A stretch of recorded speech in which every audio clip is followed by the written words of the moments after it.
नमस्कार साथियों, एक और नई कहानी लेकर मैं आप लोगों के बीच हाजिर हूं। आप इस चैनल को सब्सक्राइब कर लीजिएगा ताकि आपकी इंग्लिश की नॉलेज इंप्रूव हो सके। चलिए वीडियो शुरू करते हैं। आज की कहानी का टाइटल है have faith in God. Have यानी होता है रखना, फेथ यानी होता है विश्वास, इन यानी में, गॉड यानी भगवान। भगवान में विश्वास रखो। चलिए शुरू करते हैं। Once a teacher had a disciple who used to live in a hermitage. Once यानी एक, टीचर यानी होता है अध्यापक या गुरु, हेड यानी था। एक बार एक अध्यापक के एक डिसाइपल यानी था शिष्य, डिसाइपल यानी होता है शिष्य। एक बार एक अध्यापक के एक शिष्य था, हु यानी कि जो, यूज्ड टू लिव रहा करता था, इन आ हर्मिटेज, हर्मिटेज यानी होता है आश्रम। एक बार एक अध्यापक के एक शिष्य था जो कि आश्रम में रहा करता था। डिसाइपल यानी होता है शिष्य और हर्मिटेज यानी होता है आश्रम, जबकि हर्मिट यानी होता है साधु सन्यासी और हर्मिटेज यानी होता है आश्रम। वन डे, एक दिन, द डिसाइपल, शिष्य, वॉज गोइंग, जा रहा था, समवेयर यानी कहीं पर। एक दिन वो शिष्य कहीं पर जा रहा था। He had not gone too far, वह ज्यादा दूर नहीं गया था। When suddenly it started raining cats and dogs. ही यानी वह, हैड नॉट गॉन यानी नहीं गया था, टू फार यानी ज्यादा दूर, सडनली यानी अचानक, इट स्टार्टेड शुरू हो गई, रेनिंग यानी बारिश, कैट्स एंड डॉग्स ये एक इंग्लिश का मुहावरा है और इसका मतलब होता है मूसलाधार। कैट्स एंड डॉग्स की जगह रेन होती है तो उसको मूसलाधार बारिश बोलते हैं। वह ज्यादा दूर नहीं गया था कि तभी मूसलाधार बारिश शुरू हो गई। ही रिटर्न, वह रिटर्न यानी लौट गया। कहाँ लौट गया? अपने आश्रम में लौट गया जहां पर अपने गुरु के साथ रहता था। And told this problem to his teacher, और बताया दिस प्रॉब्लम, इस समस्या को, किसको? अपने अध्यापक को बताया। क्या बताया? कि गुरुजी बारिश मूसलाधार हो रही है। द टीचर सेड, अध्यापक ने कहा, you should have faith in God, आपको, you should have faith in God, आपको भगवान में आस्था रखनी चाहिए, आपको भगवान में विश्वास रखना चाहिए। He will save you from all problems, वह यानी कि भगवान, विल सेव बचाएंगे, यू यानी तुमको, फ्रॉम ऑल सभी समस्याओं से, तुमको भगवान में विश्वास रखना चाहिए, वह तुमको सभी समस्याओं से बचाएंगे।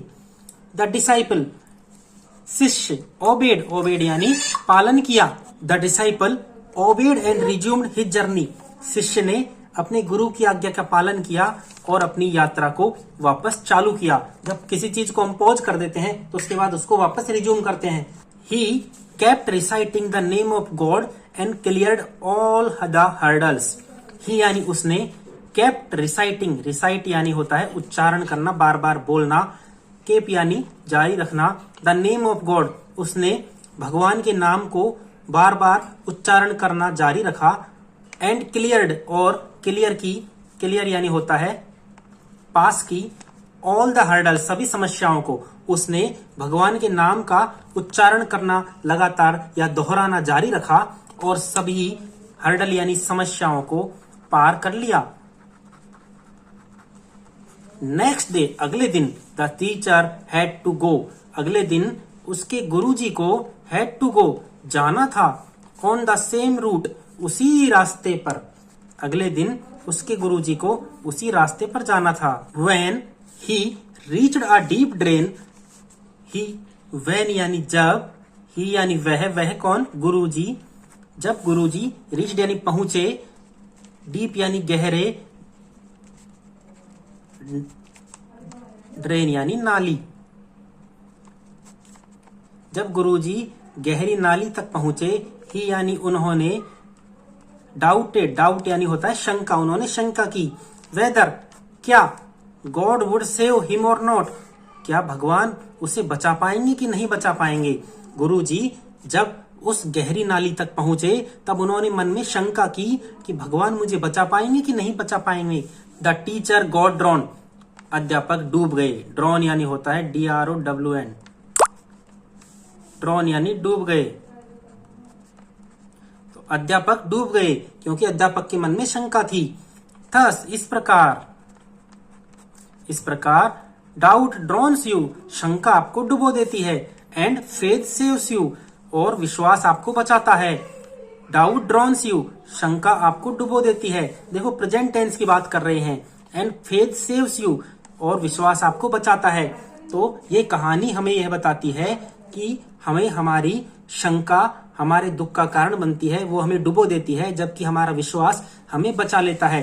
तो कुछ जो डिफिकल्ट वर्ड है वो मैं आपको बता देता हूँ। डिसेबल यानी होता है शिष्य, हर्मिटेज यानी होता है आश्रम, समवेयर यानी कहीं पर, सडनली यानी अचानक, स्टार्टेड यानी शुरू हो जाना, कैट्स एंड डॉग्स यानी मूसलाधार, रिटर्न यानी लौटना, प्रॉब्लम यानी समस्या, टीचर यानी अध्यापक, फेथ इन गॉड भगवान में आस्था, ईश्वर में आस्था, ईश्वर में विश्वास, रिसाइट यानी होता है दोहराना, हर्डल यानी होता है समस्या, रूट यानी होता है रास्ता, डीप ड्रेन यानी गहरी नाली, डाउट यानी होता है शंका, गॉड यानी भगवान, ड्रॉन यानी डूबना, और सेव यानी बचाना। तो ये कहानी आपको इंग्लिश में काफी सारे वर्ड्स सिखा देगी। अगर आप मेरे चैनल पर लगातार बने रहेंगे तो आपकी इंग्लिश जरूर इंप्रूव होगी ना एक दिन। अगर आपको ये वीडियो पसंद आया हो तो चैनल को जरूर सब्सक्राइब करना और वीडियो को लाइक करना।